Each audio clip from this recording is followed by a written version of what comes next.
உயிர்தனை வீடு சேர்க்கும் சைவ சித்தாந்தம். அனைவருக்கும் அன்பு வணக்கம். இறையருளால் கற்க அறக்கட்டளை என் முயற்சியில் கம்பவாரதி திரு இலங்கை ஜெயராஜையா அருளும் சைவ சித்தாந்த தொடர் வகுப்புகள். 3ஆம் பாடம் ஞானாசிரியர் அருள்நந்தி சிவாச்சாரியார் அருளிய சிவஞான சித்தியார் சுபக்கம். உயிர்நோக்கு சித்தியார் சுபக்கம் 109வது வகுப்பிற்கு உங்கள் அனைவரையும் அன்புடன் வரவேற்கின்றோம். இன்றைய நம் தொகுப்புரை வழங்குபவர் திரு லக்ஷ்மணன் அவர்கள். நேரடியாக தொகுப்புரைக்குள் செல்வோம். லக்ஷ்மணன் அவர்கள். உலகலாம் உணர்ந்து ஓதற்கு அறியவன் நிலவுலாவிய நீர்மலி வேணியன் அழகில் சோதியன் அம்பலத்து ஆடுவான் மலசுரப்படி வாழ்த்தி வணங்குவான். அனைவருக்கும் உற்சாகமான காலை வணக்கம். ஐயாவின் திருவடிகளுக்கு வணக்கம்.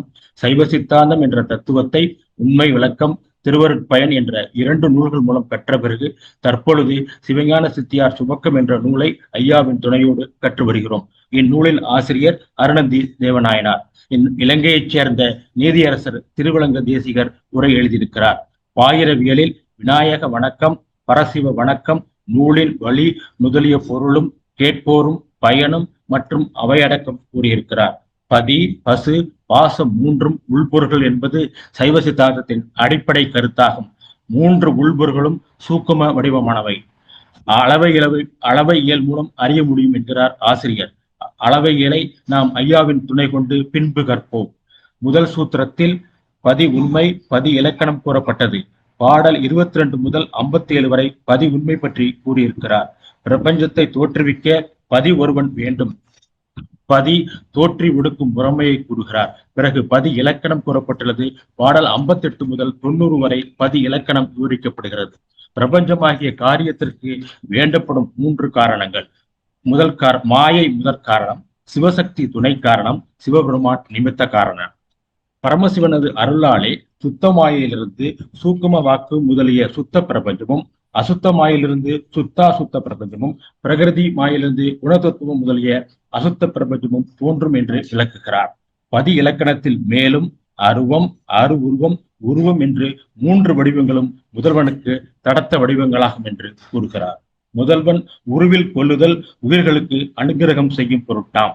தம்முள்ளே மாறுபட்ட வடிவங்களாய் இருத்தலால் அவன் அசிந்திதன், அதாவது சிந்தனைக்கு அப்பாற்பட்டவன் என்பதும் பெறப்படும். 2ஆம் சூத்திரத்தில் பாசம் பற்றி குறிப்பிடுகிறார். பசு பாசங்களை தோற்றுவிக்கும் முதல்வன் அப்பசு பாசங்களோடு அத்துவிதமாய் ஒன்றாயும் உடனாயும் வேறாயும் இருக்கும் முறைமை பற்றி இச்சூத்திரம் கூறுகின்றது. 2ஆம் அதிகரணம் பாடல் 95 முதல் 163 வரை. முதல்வன் சக்தி ரூபமாய் வியாபித்து சேதன பிரபஞ்சமாகிய உயிர்களோடு அத்துவிதமாய் கலந்து நின்று தனு கரணங்களை கொடுத்து இருவினை பயனை நுகர்விக்கும் முறைமை கூறும் முகத்தான் இருவினை உண்மையும், இருவினை பயன் உயிர்கள் நுகரும் முறைமையும், இருவினை இலக்கணமும், தனு கரணங்களின் இயல்பும் முதல்வன் தலைவனாயும் அமலனாயும் நிற்கும் முறைமையும் கூறுகின்றது. பிறகு கண்மம் பற்றி கூறப்பட்டுள்ளது. உயிரை பந்தப்படுத்தும் 3 மலங்களில் ஒன்று கண்ம மலம். கண்மத்தின் வகைகள்: சஞ்சீத கண்மம், பல பிறவிகளில் செய்த அனைத்து வினைகளின் குவியல். பிராப்த கண்மம், இப்பிறவியில் அனுபவிக்க கொண்டு வந்த கண்மம். ஆகாமிய கண்மம், இப்பிறவியில் தற்பொழுது செய்யப்படும் செயல்களால் புதிதாக உருவாகும் கண்மம். ஆணவத்தினால் கண்மம் விளைகிறது. ஆணவம் வழிகுன்ற வேண்டும். உயிரை இயக்க இறைவன் துணை வேண்டும். அதற்கு இறைவன் தனு கரண புவன போகம் தருகிறான். இதற்கு தலம் வேண்டும். அந்த தலம்தான் மாயை. மாயை மூன்றாக சுத்த மாயை, அசுத்த மாயை, பிரகிருதி மாயை என்று பிரிகிறது. மாயை 3ஆக பிரிந்தாலும் மாயை ஒன்றுதான். இறைவன் இயங்குவது சுத்த மாயையில். சுத்த மாயையில் சிவசத்தங்கள் சிவம், சக்தி, சதாசிவம், ஈஸ்வரம், சுத்த வித்தை என 5ம் தோன்றும்.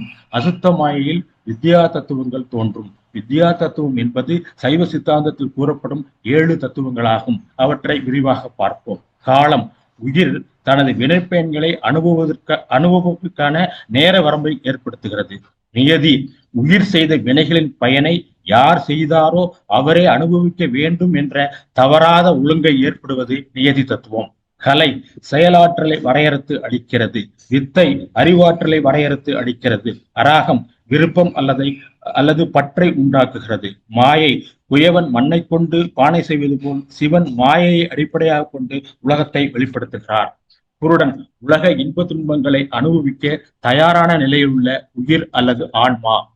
பிரகிருதி மாயில் ஞானேந்திரியம், கண்மேந்திரியம், தன்மாத்திரைகள் போன்ற 24 ஆன்ம தத்துவங்கள் தோன்றும். இந்த 36 தத்துவங்களும் அறிந்து அவற்றின் மந்தத்திலிருந்து விடுபட்டு சிவைத்த அடைவதே சைவ சித்தாந்தத்தின் ஆன்மீக நோக்கமாக கருதப்படுகிறது. பிரகிருதி மாயை குணவடிவாய் இருக்கும். சாத்வீகம், ராசதம், சாமசம் என்பன முக்குணங்கள்.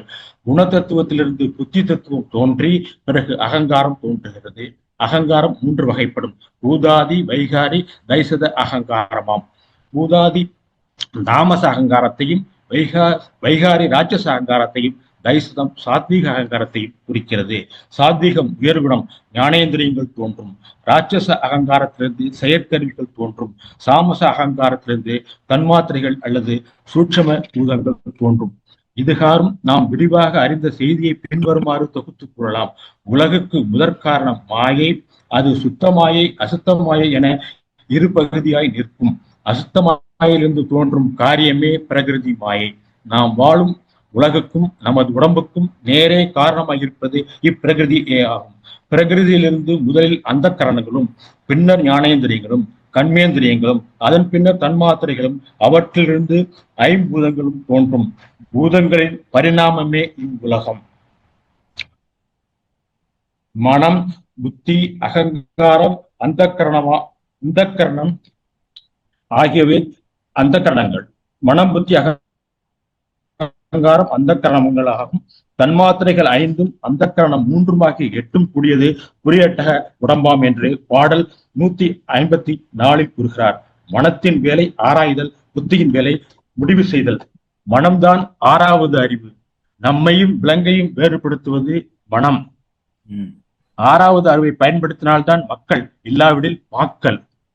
வாலி ராமாயணத்தில், வாலி வதையில் கம்பர் ராமாயணத்தில் வாலி பிறன் மனைக்கும் தன் மனைவிக்கும் வித்தியாசம் தெரியவில்லை என்று ராமன் கேட்ட பொழுது, ராமன் எங்களுக்கு 6 அறிவு, உங்களுக்கு 5 அறிவு, அதனால் அந்த வித்தியாசம் தெரியாது என்று கூறுவதாக கம்பர் கூறியிருக்கிறார்.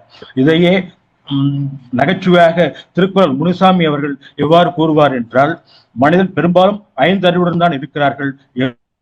எப்பொழுதாவதுதான் 6 அறிவு வேலை செய்கிறது. 6வது அறிவு என்பது வந்து போகும் என்று சொல்லுகிறார். அதாவது அலுவலகத்திலிருந்து கோபமாக ஒரு கணவர் வீட்டுக்கு வருகிறார். மகன் அவரை பார்க்க ஓடும் பொழுது அவர் மனைவி தற்பொழுது செல்லாதே, அப்பா 5 அறிவில் தான் இருக்கிறார், 6வது அறிவுக்கு இன்னும் போகவில்லை. ஒரு காஃபி சாப்பிட்டுடன் 6வது அறிவுக்கு செல்வார். 5லிருந்து 6க்கு போகட்டும், அப்புறம் அவரை பார்க்கலாம் என்று ஒரு நகைச்சுவையாக கூறுகிறார். பிறகு பஞ்சபூதங்கள் தோன்றும் முறைமைகள் பற்றி கூறுகிறார். பஞ்சபூதங்களின் குணம், தொழில், நிறம் வரை படித்திருக்கிறோம். மேற்கொண்டு ஐயாவின் துணை கொண்டு கற்போம். தொகுப்பறை வழங்க வாய்ப்பு கொடுத்த கற்க கஷ்ட நிர்வாகிகளுக்கும் நண்பர் ஸ்ரீராமுக்கும் ஐயாவின் திருவடிகளை மீண்டும் வணங்கி தொகுப்பறை நிறைவு செய்கிறேன். வணக்கம், நன்றி. எல்லாம் வல்ல இறைவனுடைய திருவடிகளை என்னுடைய மனமொழி மெய்களால் போற்றி பணிகின்றேன். சைவ சித்தாந்தம் என்கின்ற உயர்ந்த தத்துவத்தை உலகத்திற்கு ஈந்து அருளிய ரத்னாசுமூர்த்தி சுவாமிகள் திருவடிகளை மனதிருத்தி போற்றுகின்றேன். அவராலே உபதேசிக்கப்பட்ட தத்துவங்களை இவ்வுலகம் வரை கொணர்ந்து சேர்த்த அகச்சந்தனாச்சாரியார்கள், புறச்சந்தனாச்சாரியார்கள் ஆகியோர்தம் திருவடிகளை வணங்குகின்றேன். இந்த தத்துவங்களிலே ஆர்வத்தை ஏற்படுத்தி அறிவையும் தந்துதவிய ஆசிரியர் பிரான்களுக்கு என்னுடைய பணிவு சார்ந்த வணக்கங்களை சேர்ப்பிக்கின்றேன். ஈர்நோக்கு என்கின்ற இந்த அமைப்பினை ஆரம்பித்து சித்தாந்தம் கற்பதற்கு வழி செய்த இளையோர்க்கு என்னுடைய வணக்கமும் வாழ்த்தும் உரித்தாகட்டும். அதுபோலவே தத்துவம் கற்பதிலே ஆர்வம் காட்டி நிற்கும் உங்களுக்கும் என்னுடைய வணக்கத்தையும் வாழ்த்தினையும் தெரிவித்துக் கொள்கின்றேன். சைவ சித்தாந்தம் படிக்க வேண்டும் என்கின்ற விருப்பம் தோன்றிய பிறகு நாங்கள் இதுவரை 2 நூல்களை முழுமையாக பார்த்திருக்கிறோம். இப்பொழுது மூன்றாவது நூலாகிய சிவஞான சித்தியார் நூலிலே நாம் பயணித்துக் கொண்டிருக்கிறோம். சிவஞான சித்தியார் இதுவரை நாங்கள் படித்த அந்த விடயங்களை எல்லாம் மிக தெளிவாக லக்ஷ்மணன் ஐயா அவர்கள் இன்றைக்கு சிறந்த ஒரு தொகுப்புரை தந்துதவினார். திருக்குறள் முனுசாமியாருடைய உவமையையும் எடுத்துச் சொல்லி சில நேரத்திலே தான் நமக்கு ஆறாவது அறிவு வேலை செய்கிறது, பெரும்பாலும் ஐந்தறிவிலே தான் நிலைக்கிறோம் என்ற செய்தியை முனுசாமியார் சொன்ன விதமும் அதை ஐயா அவர்கள் எடுத்துச் சொன்ன விதமும் சுவைபட ரசிக்கும்படியாக இருந்தது. அதற்கு அவருக்கு என்னுடைய வாழ்த்துக்களை தெரிவித்துக் கொள்கிறேன். விடயங்களை உள்வாங்கி எடுத்துரைப்பது என்பது ஒரு பெரிய வேலை.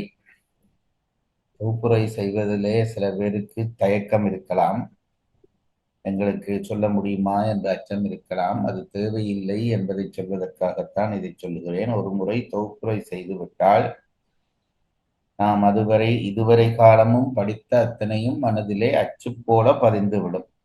தொகுப்புரை செய்கிற பொழுதுதான் நாம் விளங்கி செய்வோம். அதை முயற்சித்து பார்க்கக்கூடியவர்கள் எல்லோரும் முயற்சித்து பார்க்க வேண்டும் என்று கேட்டுக்கொள்கிறேன். சிறப்பான ஒரு தொகுப்புரை சுவைபட எங்களுக்கு ஆக்கி தந்த அந்த காரணத்துக்காக திரு லக்ஷ்மணன் அவர்களுக்கு எங்கள் எல்லோருடைய நன்றி அறிதலையும் தெரிவித்து மகிழ்ச்சி அடைகிறேன். சைவ சித்தாந்தம் பயில வேண்டும் என்ற அந்த ஆர்வம் ஏற்பட்டதும் நாங்கள் முதலிலே உண்மை விளக்கம் என்கின்ற மணவாசகம் கிடந்த தேவரால் இயற்றப்பட்ட அந்த நூலினை ஆனந்தராஜன் ஐயா அவர்களுடைய துணையோடு கற்றோம். அதற்கு பிறகு திருவருட்பயன் என்கின்ற நூலை படிக்க முடிந்தது. உமாபதி சிவாச்சாரியாரால் இயற்றப்பட்ட குறள் வடிவிலான அந்த நூலுக்கு யாழ்ப்பாணத்தைச் சேர்ந்த சைவ பெரியார் சிவபாத சுந்தரனார் அவர்கள் துறை செய்து நமக்கு வழிகாட்டினார். இப்பொழுது சிவஞான சித்தியார் என்கின்ற நூலை கற்றுக்கொண்டிருக்கிறோம். சைவ சித்தாந்தத்தின் முக்கியமான ஒரு நூலாக கருதப்படுவது இந்த நூல். இந்த நூலை அருணந்த சிவாச்சாரியார் இயற்றியிருக்கிறார். அதற்கு திருவிளங்கம் என்கின்ற முன்னாள் இலங்கையைச் சேர்ந்த முன்னாள் நீதிபதி அவர்கள் உரை செய்திருக்கிறார்கள். இத்தகைய உரையாசிரியர்களையும் நாங்கள் எல்லோரும் வணங்குவது நமது கடமையாகும். அவர்களையும் வணங்கி அவருடைய ஆசியையும் நாம் பெற்றுக்கொள்வோமாக. சிவஞான சித்தியார் 1000 6 பாடல்களை கொண்டிருக்கிறது. விநாயகர் வணக்கம், பரசிவ வணக்கம், நூலின் வழி, யார் அதை படிக்கலாம், என்ன பயன் வரும், அவையடக்கம் என்பது போன்ற விடயங்களை தொகுத்து பாயிரவியல் அமைக்கப்பட்டிருக்கிறது. அதைத் தொடர்ந்து அளவையியல் என்ற பகுதியை வைத்திருக்கிறார். பிரமாணங்கள் பற்றி அதிலே நாம் கற்கக்கூடியதாக இருந்தது. பிரமாணங்களிலே 10 பிரமாணங்களை விரித்து பிறகு அது 3க்குள்ளே ஆகமம், காட்சி பிரமாணம், காட்சி பிரமாணம், அனுமான பிரமாணம், ஆகம பிரமாணம் எனும் 3க்குள்ளே அடக்கி காட்டுகிறார்கள். அந்த அந்த தர்க்க வகைகள், பிரமாணங்கள் என்று சொல்லப்படுகிற வகைகள் வரையும் நாம் கற்றிருக்கிறோம். அதுதான் நமக்கு அவசியமானவை. அதிலே இறுதி பகுதியாக இருக்கிற தர்க்கப்போலி பற்றி நாங்கள் இன்னும் படிக்கவில்லை, படிக்க வேண்டும். தர்க்கம் போல தோன்றி ஆனால் தர்க்கம் இல்லாமல் இருக்கிற விடயங்கள், தர்க்க அமைப்புக்கு மாறாக இருக்கிற விடயங்களை தர்க்கப்போலி என்று சொல்வார்கள். மிக விரைவில் அதையும் நாங்கள் படிப்போம் என்பதை மட்டும் சொல்லிக்கொண்டு நேராக நூலுக்குள்ளே நாங்கள் பயணிக்க தொடங்குகிறோம். முதலிலே பதி உண்மை, பதி இலக்கணம் பற்றி முதல் சூத்திரம் சொல்கிறது. பதிபசுபாசம் என்பவற்றிலே பதிதான் உயர்ந்த பொருள் என்றபடியால் பதியிலே இருந்து ஆரம்பிக்கிறார். இவ்வுலக இயக்கத்திற்கு தலைவன் ஒருவன் வேண்டும் என்பதை பதி உண்மை மூலம் விளங்கப்படுத்துகிறார். பிறகு அந்த இறைவன் என்ன செய்து கொண்டிருக்கிறான் என்பது பற்றிய விளக்கங்களை பதி இலக்கணத்திலே வகுத்து தருகிறார். பிறகு இரண்டாம் சூத்திரத்துக்குள்ளே போகிற பொழுது நாங்கள் பாசம் பற்றி பேசத் தொடங்குகிறோம். ஆணவம், கண்மம், மாயை பற்றிய விவரங்களை அறியத் தொடங்குகிறோம். அதிலே கண்மம் முக்கியப்படுகிறது. முதலிலே கண்மம்தான் பிறவிக்கு காரணமாக இருப்பது. கண்மம் விளைவதற்கு காரணமாக இருப்பது ஆணவம். பிறகு அந்த கண்மம் நீங்கி செய்த கண்மங்களை அனுபவித்து நீக்க வேண்டி இருக்கிறது. அதற்கு துணையாக இருப்பது மாயை. ஆகவே இந்த ஆணவம், கண்மம், மாயை என்கின்ற மூன்று மலங்களிலிருந்தும் என்றைக்கு உயிர் விடுபடுகிறதோ அது அன்றைக்கு இறையை சார்ந்து பரமுக்தி அடையும் என்பதுதான் சித்தாந்தம் சொல்கிற உண்மை. அந்த வகையிலே கண்மம் 3 வகைப்படும். ஐயா அவர்கள் அதை தெளிவுபட சொன்னார்.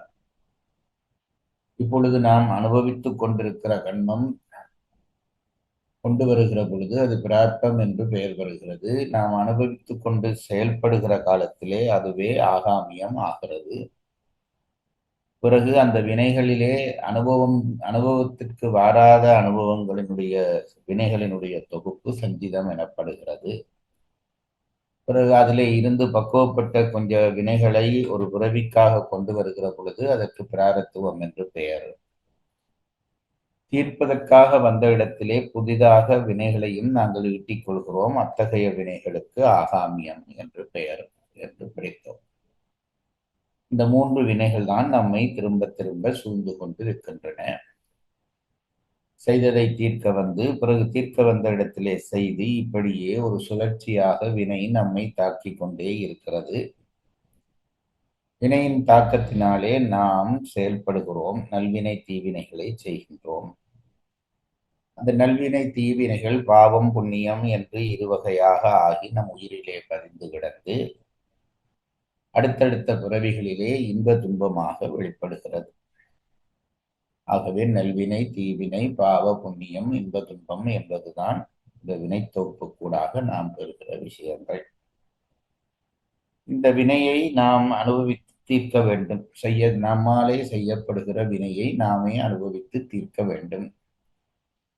நாம் 3 விடயங்களாலே வினை செய்து கொண்டிருக்கிறோம். ஒன்று மனதாலே செய்கிறோம், அடுத்தது வாக்காலே செய்கிறோம், அடுத்தது செயலாலே செய்கிறோம்.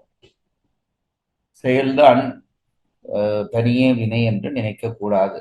நாம் வினைகளை ஒருவரை தாக்க வேண்டும் அல்லது ஒருவரை போற்ற வேண்டும் என்று நினைப்பதும் வினைதான். அதுபோல வார்த்தையாலே ஒருவரை திட்டுவதும் ஒருவரை போற்றுவதும் வினைதான். செயலாலே ஒருவருக்கு தீங்கிழைப்பதும் நன்மை இழைப்பதும் கூட வினைதான். இந்த வினைகள் எல்லாம் நம்மை திரும்ப திரும்ப சூழ்ந்து பிறவிக்கு ஆளாக்கும். அப்போ இந்த வினைகளை தீர்க்க வேண்டும். திரிகரணங்களாலும் நாங்கள் செய்கிற வினைகளை தீர்க்க வேண்டும். அப்படியானால் அவற்றை அனுபவிக்க வேண்டும். அனுபவிப்பதற்கு நமக்கு ஒரு உடல், அந்த உடலிலே கருவிகள், அந்த உடல் நிற்பதற்கான ஒரு நிலம், நின்று அந்த நிலத்திலே இன்ப துன்பமாகிய அனுபவங்கள் இவையெல்லாம் பொருந்த வேண்டும். ஆகவே ஒரு உயிர் அனுபவம் பெற வேண்டுமானால் தனு, கரண, புவன, போகம் என்று சொல்லப்படுகிற 4ம் தேவை. இந்த 4 கூடையாக ஒரு உயிர் பயணிக்கிற பொழுது, இந்த 4ஐயும் பெற்று பிறவி பயணத்தை தொடர்கிற பொழுது ஏற்படுகிற இன்ப துன்ப அனுபவங்கள் காரணமாக உயிர் முதிர்ச்சி அடையும். முதிர்ச்சி அடைய அது அந்த வினைகள்ல இருந்து மெல்ல மெல்ல விலக ஆரம்பிக்கும். தன்னை பற்றி இருக்கிற வினைகள்ல இருந்து மெல்ல மெல்ல விலக ஆரம்பிக்கும். அந்த அனுபவம் நன்றாக முதிர்கிற காலத்திலே அந்த வினையிலே இருந்து உயிர் முற்றாக வெளிப்படும். வெளிப்படுவதற்கு அடையாளம் அதற்கு இருவினை ஒப்பு என்கின்ற நிலை ஏற்படும். நன்மைக்கு மகிழாமலும்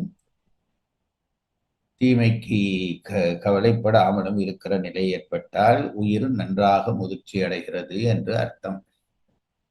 நன்மை நடந்ததும் துள்ளி குதித்து மகிழ்ச்சி அடைந்து ஆரவாரிக்கிற தன்மை இருந்தால் இன்னும் எங்களுடைய உயிர் முதிர்ச்சி அடையவில்லை என்று அர்த்தம். அதுபோல துன்பத்தை கண்டதும் விழுந்து படுத்து சோர்ந்து போனோமானாலும் நாம் இன்னும் முதிர்ச்சி அடையவில்லை என்று அர்த்தம். அந்த முதிர்ச்சி வரும் வரையும் இறைவன் திரும்ப திரும்ப சந்தோஷத்தையும் தருவான், துன்பத்தையும் தருவான். ஏதாவது ஒன்றை தந்து நம்மை முதிர்ச்சி அடைய செய்ய முடியாதா? இன்பமும் இன்பமும் வினைதான், துன்பமும் வினைதான். நல்வினை நல்வினையாலும் நமக்கு வினை சூழ்கிறது, தீவினையாலும் வினை சூழ்கிறது என்பதை நாங்கள் படித்திருக்கிறோம். அறம்பாவம் என்னும் அருங்கயிற்றாற் கட்டி என்று மணிவாசகர் சொல்வதை நாம் படித்திருக்கிறோம். இரண்டும் வினைதான்.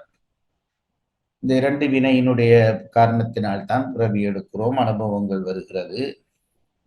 அந்த அனுபவங்களிலே தான் நமக்கு முதிர்ச்சி ஏற்படுகிறது என்று நான் சொன்னேன்.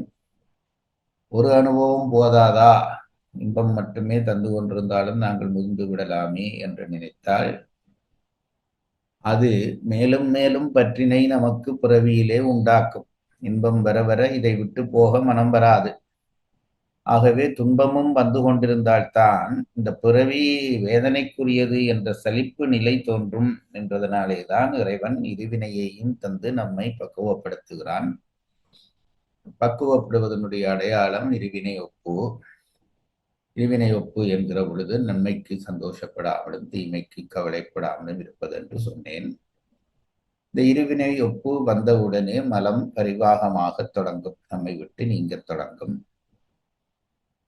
நம்முடைய உயிரை பற்றி இருந்த மலம் நீங்க நீங்க நீங்க அது நீங்குகிற இடத்திலெல்லாம் சிவசக்தி பதியும்.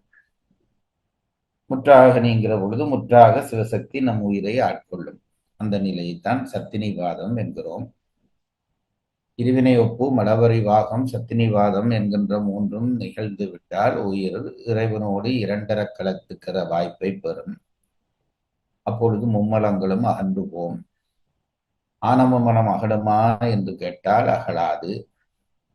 அது வறுத்த வித்து போல, ஒரு விதையை வறுத்து விட்டு விதைத்தால் பிறகு முளையாது. அதுபோல ஆணவம் உயிரோடு கலந்து கிடக்கும் முத்தி நிலையிலே, ஆனால் அது திருப்பி முளைக்காத நிலைக்கு தள்ளப்பட்டு விடும் என்பதுதான் நாம் வினைகளினூடாக கற்கிற விஷயம். கண்மம் முடிந்த பிறகு மாயைக்குள்ளே நுழைகிறோம். இந்த மாயை என்ன செய்கிறது? ஆனவன்தான் மூலமலம் என்று சொல்லப்படுகிறது. குறித்த பெயர் சொல்லி சொல்லாமல் மலம் என்று சொன்னால் அது ஆணவத்தை தான் குறிக்கும். அது மூலமலம் என்று அதற்கு பெயர். ஆணவத்தினாலே தான் கண்மம் விளைகிறது. கண்மத்தை நீக்கத்தான் மாயை என்று நாங்கள் படித்திருக்கிறோம். ஆகவே இந்த கண்மம் படித்து முடித்தவுடனே மாயைக்குள்ளே நுழைகிறோம். மாயை என்ன செய்கிறது என்றால், மாயைதான் நம்முடைய மொத்த பிறவி ஈடேற்றத்திற்கு வழிவகுக்கிற விஷயமாக இருக்கிறது. அந்த மாயையை 3 கூறுகளாக பிரிக்கிறார்கள். சுத்த மாயை, சுத்த மாயை, அசுத்த மாயை என்று பிரிக்கிறார்கள். அதை இன்னும் விரிவாக பெயர் சொல்லுகிற பொழுது சுத்த மாயை, அசுத்த மாயை, பிரகிருதி மாயை என்று 3ஆக பிரித்துக் கொள்கிறார்கள். சுத்த மாயையிலே இறைவன் தன்னுடைய சக்தி கலப்பினாலே இறங்கி நின்று உயிர்களை ஈடேற்றுவதற்கு துணை செய்ய தொடங்குகிறார்.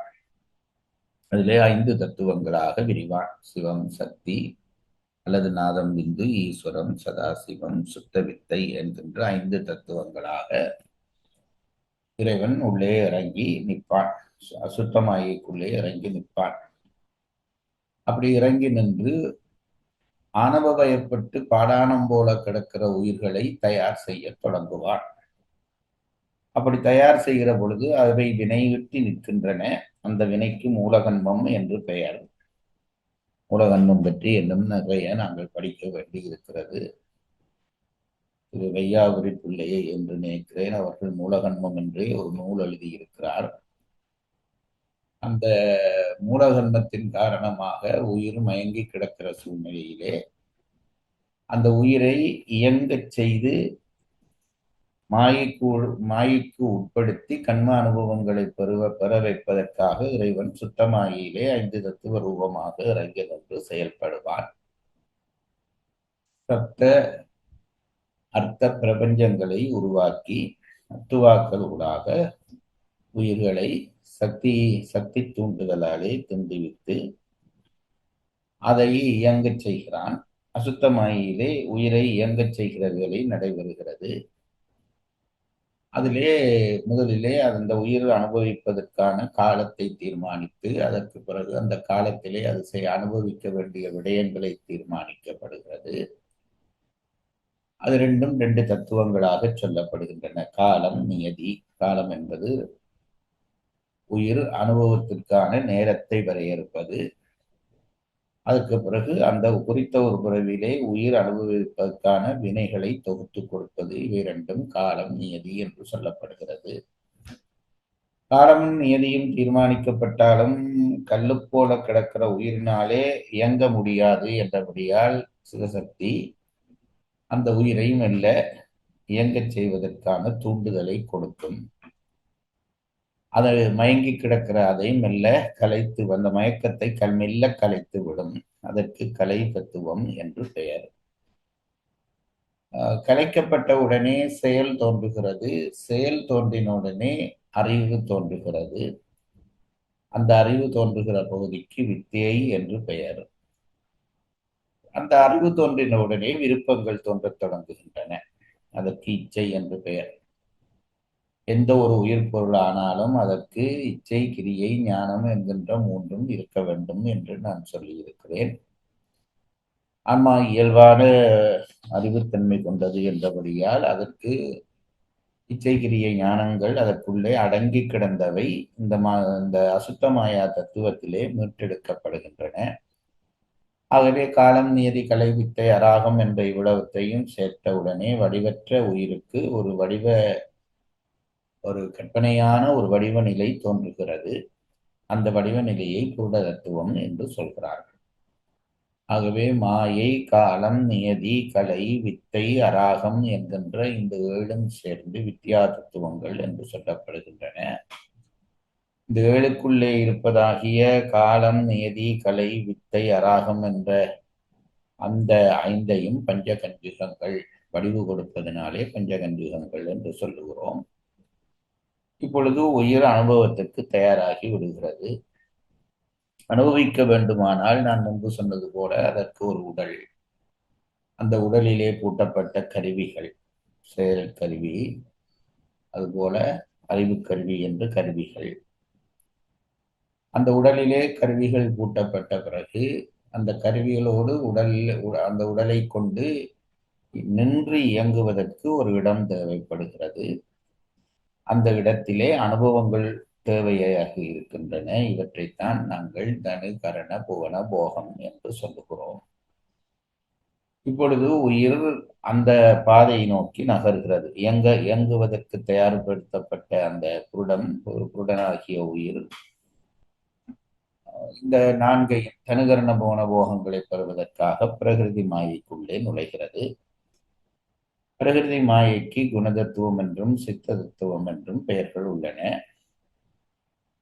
இந்த பிரகிருதி மாயையிலே குணங்கள் ஆகிய சாத்விகம், ராஜசம், தாமசம் ஆகிய 3 குணங்களும் அவ்வியக்த வடிவாக வெளிப்படாமல் உள்நின்று நிற்கும். அந்த தத்துவத்தை தான் நாங்கள் பிரகிருதி மாயை என்கிறோம்.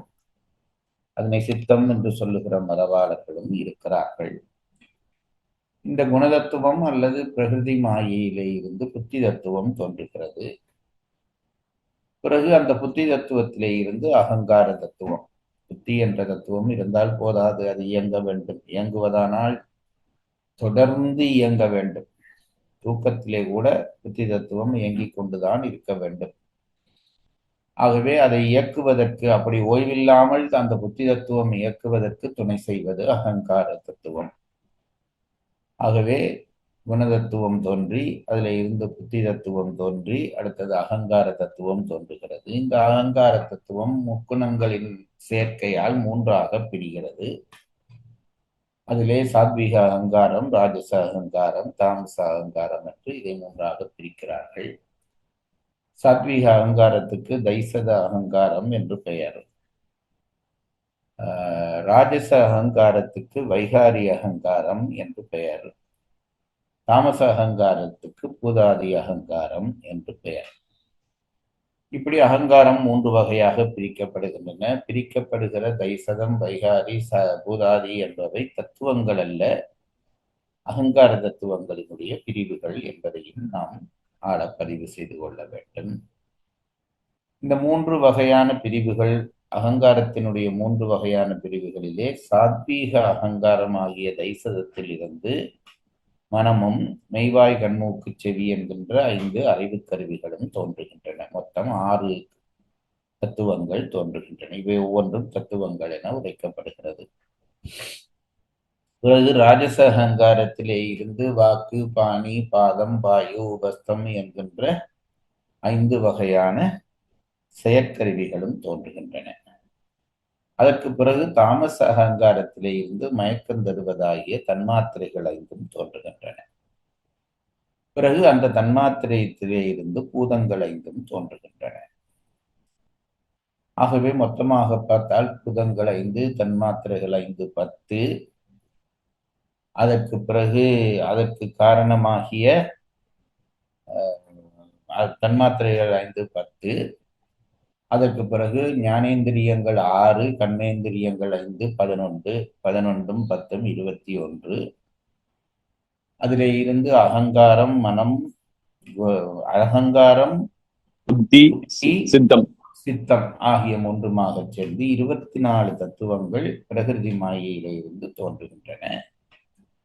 சுத்தமாயிலே 5 தத்துவங்கள், சுத்த மாயையிலே 7 தத்துவங்கள், பிரகிருதி மாயையிலே 24 தத்துவங்களுமாக மொத்தம் 36 தத்துவங்கள் தோன்றுகின்றன. இந்த 36 தத்துவங்களை உயிர் என்றைக்கு கடக்கிறதோ அன்றைக்கு அது முக்தி நிலை பெறும் என்கின்றது செய்தி. நாங்கள் இப்பொழுது நிறைவாக படிக்கிற பொழுது இந்த தன்மாத்திரை அந்த லெவலிலே நின்று தன்மாத்திரைகள் என்றால் என்ன என்று படித்தோம். சுவை, ஒளி, ஊறு, ஓசை, நாற்றம். இதிலே ஒன்று நமக்கு புரிய வேண்டும். இந்த சுவை, ஒளி, ஊறு, ஓசை, நாற்றம் என்பது தன்மாத்திரை என்று சொல்லப்படுகிறது, புலன் என்றும் சொல்லப்படுகிறது. ரெண்டுக்கும் ஒரே பெயர்கள். தன்மாத்திரை என்பது இந்த சுவையொலி ஊரோசை என்று நாங்கள் அனுபவிக்கிற அனுபவங்களை தருவதற்கான மூல நிலையைத்தான் தன்மாத்திரைகள் என்று சொல்லுகிறோம். இந்த தன்மாத்திரைகளில் இருந்துதான் நமக்கு பூதங்கள் தோன்றி மயக்கம் தருகின்றன என்ற விவரத்தை படித்தோம். கரணங்களை நமக்கு தரப்பட்டிருக்கிற அறிவு கருவிகளை 3 லெவலிலே பிரிக்கிறார்கள். ஒன்று புறக்கரணங்கள், பிறகு அந்த கரணங்கள், பிறகு உள்ளந்த கரணங்கள் என்கிறார்கள். புறக்கரணம் என்பது உடம்பிற்கு வெளியிலே இருப்பது புறக்கரணங்கள் என்று சொல்லப்படுகிறது. ஞானேந்திரன், கர்மேந்திரியங்கள் முதலியவை புறக்கரணங்கள் என்று சொல்லப்படுகின்றன. வெளித்தோன்றாமல் உள்நிற்கிற கரணங்கள் மனம், புத்தி, அகங்காரம் போன்றவை, மனம் போன்றவை அந்த கரணங்கள் என்று, உள்ளே நிற்கிற கரணங்கள் என்று சொல்லப்படுகின்றன. வெளியிலே இருக்கிற மெய்வாய் கண்மூக்கு செவி ஆகிய இந்த 5 கருவிகளும் செய்திகளை வாங்கி உள்ளனுப்ப, உள்ளே இருக்கிற கருவிகள் அது என்ன என்று ஆராய்ந்து முயற்சி செய்து அதை நிச்சயிக்கும். இதுதான் அந்த உள்ளே இருக்கிற கரணங்களுடைய வேலை. வெளிக்கரணத்துக்கு வேலை அதை வாங்கி, வெளியிலே இருக்கிற செய்தியை வாங்கி உள்ளே கொடுப்பது. உள்ளே இருக்கிற கருவிகள் அதை ஆராய்ந்து இன்னதென்று முடிவு செய்வது. ஆனால் ஒன்றை நாம் தெரிந்து கொள்ள வேண்டும். வெளியிலே இருக்கிறதாகிய மெய்வாய் கண்மூக்கு செவியும் வெறும் கருவிகள் தான். அவற்றுக்கென்று அறிவில்லை. அவை சடங்கள், பஞ்சபூதங்களாலான சடங்கள். அதுபோல உள்ளே நிற்கிற மனம், புத்தி, அகங்காரம் போன்றவையும் கருவிகளே தவிர அறிவு பொருள்கள் அல்ல. அப்ப வெளிக்கருவிகள் வாங்கி கொடுக்கிறது, உள்கருவி ஆராய்கிறது என்றால் அறிவை இவற்றால் ஆராயப்பட்ட அறிவை பெறுவது யார் என்றால் அது உயிர்தான் பெற வேண்டும். உயிர் எந்நிலையிலே பெறுகிறது என்றால் காலம், நீதி, கலை, வித்தை, அராகம் என்கின்ற அந்த நிலையை 3ம் எல்லாம் சேருகிற பொழுது அதிலே காலம், நீதி வேறு, கலை, வித்தை, அராகம் என்பது உயிரினுடைய இச்சாகிரியா ஞானாசக்திகளை குறிக்கிற விஷயங்கள். ஆகவே அந்த 3ஐயும் நாங்கள் அந்த 3ம், அதாவது இச்சை, கிரியை, ஞானம் என்று சொல்லப்படுகிற காலம், நியதி, காலம் இல்லை கலை என வித்தை, கலை, வித்தை, அராகம் என்ற 3ம் நமக்கு அறிவை உயிரோடு, வெளியிலே இருந்து பெறுகிற அறிவை உயிரோடு பொருத்துகிற காரணத்தினாலே அவற்றை உள்ளந்த கரணங்கள் என்று சொல்கிறோம். கடைசியாக நாம் படித்தது இந்த தன்மாத்திரைகள், பூதங்கள் முதலியவற்றை என்னுடைய கடவுள் யார், வழிபாடு என்ன, அதனுடைய குறியீடு என்ன, அதனுடைய அதிதெய்வம் என்ன, அதனுடைய மந்திரங்கள் என்ன என்பது பற்றி படித்திருக்கிறோம். அது செவி வழியாக கேட்டு உள்ளே வைத்திருக்கிற விஷயங்கள், பெரிதாக சிந்திக்கிற விஷயங்கள் என்று சொல்ல முடியாது. இதற்கு இன்ன பெயர், இன்ன அடையாளம், இன்ன மந்திரம், இதை நீங்கள் முடிந்த அளவு தெரிந்து வைத்திருப்பது நல்லது. ஞாபகமாக வைத்திருப்பது அதை விட நல்லது. அதைத்தான் இப்பொழுது நாம் படித்துக் கொண்டிருந்தோம். அதனுடைய தொடர்ச்சியை இன்றைய வகுப்பிலே நாம் படிக்கலாம். ஸ்ரீராம் தொடர். சிவஞான சித்தியார் சுபக்கம். விநாயக வணக்கம். ஒரு கோட்டன் இருசெவியன் மும்பதத்தன் நால்வாய் ஐங்கரத்தன் ஆறு தருகோட்டம் பிறையுதடி தாழ்சடையான் தரும் ஒரு வாரணத்தின் தாள்கள் உருகோட்டு அன்படும் வணங்கி ஓவாதே இரவு பகல் உணர்வோர் சிந்தை திருகோட்டும் அயன் திருமால் செல்வமும் ஒன்றோ என்ன செய்யும் தேவே. திருவிளங்க தேசிக துதி. அருவிளங்க சிவநெறியின் அருணந்தி மொழிநூலின் ஆழம் தேற்றி உருவிளங்க உண்மை நிலை உணராதே உணர்ந்தொழுக ஒழுக்கிற்காட்டி மறுவிளங்க கதிர்காம வாழ்க்கை நிலை கூட்டி வைத்த பரனே சைவத் திருவிளங்க குருவே உன் சேவடிகள் சிரமண மேற்சரிப்போம் யாமே. என் முந்தைய 2 பாடல்கள் பொழிப்புரை வேண்டி படிச்சு அதை ஒரு வழக்கமாவே வைத்திருங்களோ, ஒரு நாளும் அதை அனுமதி பெற தேவையில்லை. பாடல் 156. பாடல் தலைப்பு புறப்பூதங்களின் குணமும் தொழிலும். பொழிப்புரை. புறப்பூதங்களுள் ஆகாயத்திற்கு குணம் வெளியாயிருத்தல், தொழில் இடங்கொடுத்தல். வாயுவிற்கு குணம் சலித்தல், தொழில் பரந்தவற்றை திரட்டுதல். தேயுவுக்கு குணம் சுடுதல், தொழில் ஒன்றுவித்தல். அப்புவிற்கு குணம் குளிர்தல், தொழில் பதம் செய்தல். பிருத்திவிக்கு குணம் கடினமாதல், தொழில் தரித்தல். இதுல உங்களுக்கு இந்த சொற்களை வடமொழியிலே போடுவார்கள், அதை நீங்கள் எடுத்துக்கணும். பிருத்திவி என்றால் நிலம், அப்பு என்றால் நீர், தேயு என்றால் நெருப்பு, வாயு உங்களுக்கு தெரியும், அதை நாங்கள் பிரயோகத்தில் வைத்திருக்கிறோம் என்பதால் வாயு. மற்றது ஆகாயம். ஆகாயத்துக்கு என்ன சொல்கிறார்கள்? ஆகாயம். ஆகாயம் தான். ஆகாயம் என்றே சொல்றாங்க. ஆகாயம் தான். அதுக்கும் இன்னொரு பெயர் இருக்கிறது. ஆகவே இந்த 5 பூதங்களை பற்றிய விவரங்கள் தான் இப்பொழுது சொல்லுகிறார்கள். இவற்றை புறப்பூதங்கள் என்று சொல்கிறார்கள். அப்படியானால் அகப்பூதம் என்று இருக்கிறது என்று தெரிய வேண்டும்.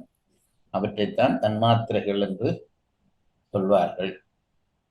ஆகவே இப்ப புறப்பூதங்களினுடைய விவரங்கள் சொல்லப்படுகிறது.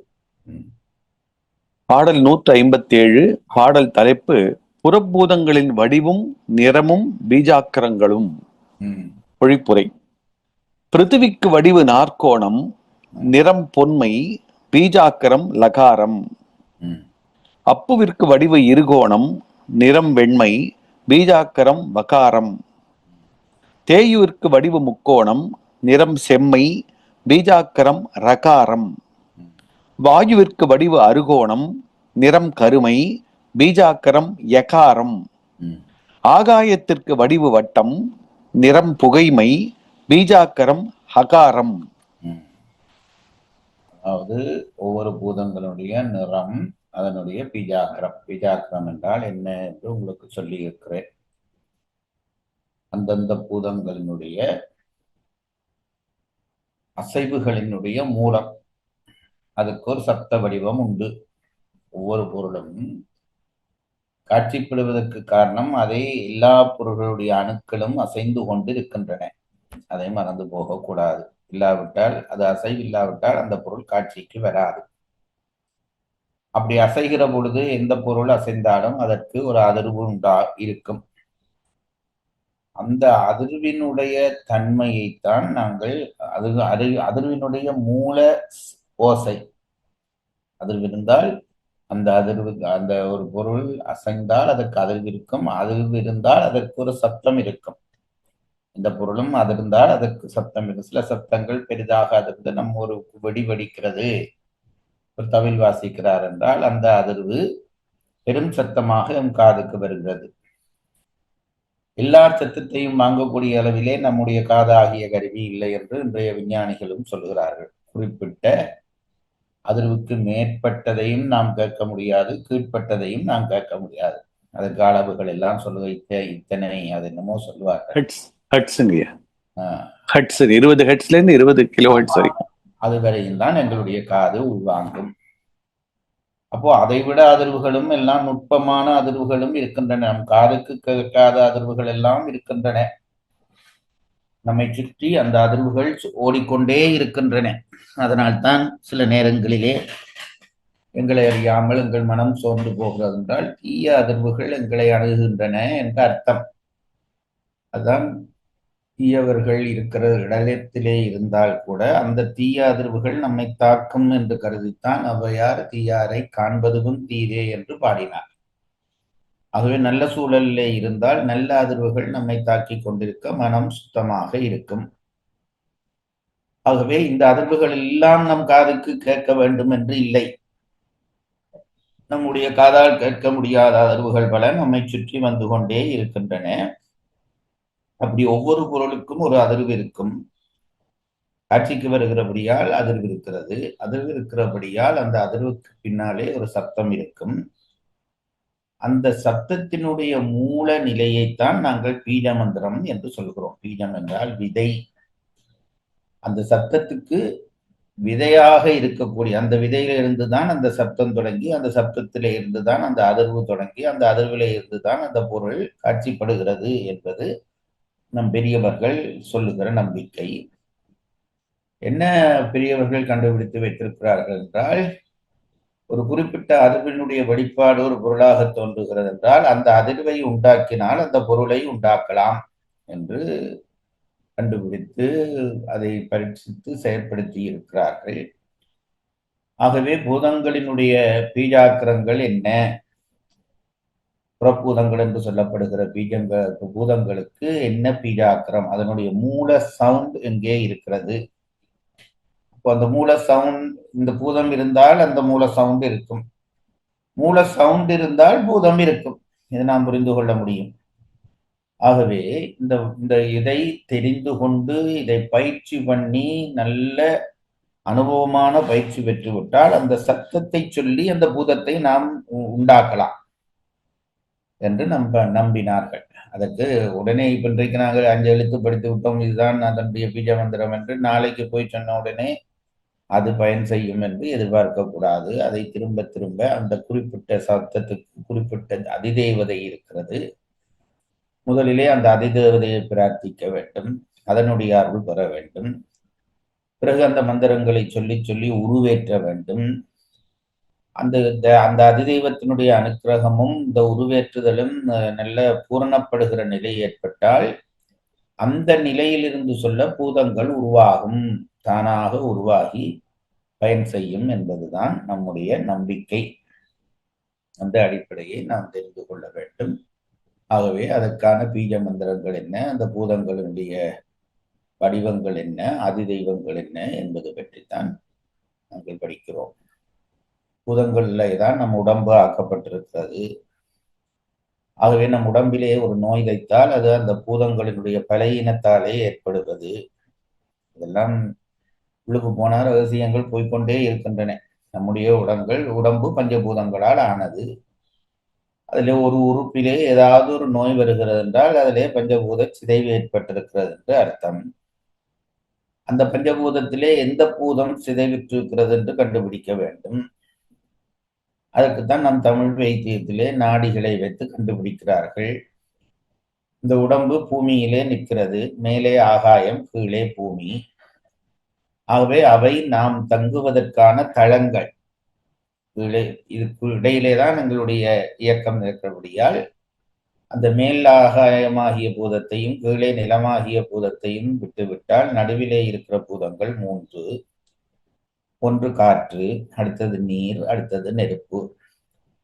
இந்த 3 தான் நம்முடைய உடம்பு இயங்குவதற்கு காரணமாக இருப்பவை. மற்ற 2ம் நிலையான பூதங்கள், ஆகாயமும் நிலமும், காற்று, நெருப்பு, நீர்.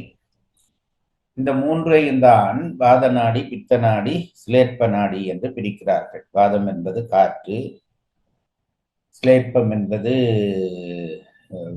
பித்தம் என்பது நெருப்பு, சிலேப்பம் என்பது நீர்.